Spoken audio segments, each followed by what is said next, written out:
Spectral lines of hydrogen atom. Niels Bohr ने जब अपना एटॉमिक मॉडल पेश किया तो उसका कहना ये था कि जब इलेक्ट्रॉन जंप करता है from any higher energy level to lower energy level तो ये रेडिएशन इमिट करता है।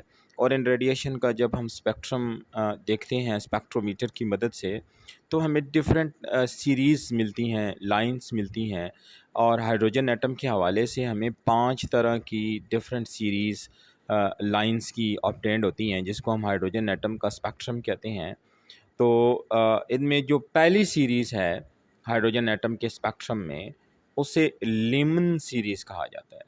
और ये तब ऑब्टेंड होती है जब इलेक्ट्रॉन जंप करता है from any higher energy orbital to first orbit.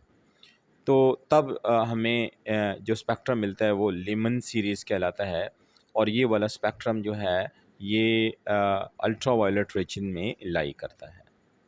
Similarly जब इलेक्ट्रॉन जंप करेगा from any higher energy orbit to second orbit तो तब जो रेडिएशंस का स्पेक्ट्रम हमें ऑब्ज़र्व होता है उस सीरीज़ को कहा जाता है ब्रैकेट सीरीज़।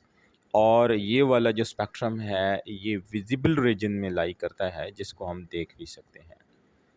जबकि जब इलेक्ट्रॉन जंप करेगा from any higher energy orbit to third orbit तो तब जो हमें स्पेक्ट्रल लाइंस मिलेंगी उनको हम पास्चिन सीरीज़ कहते हैं और वो इंफ्रारेड रीजन में लाई करती हैं।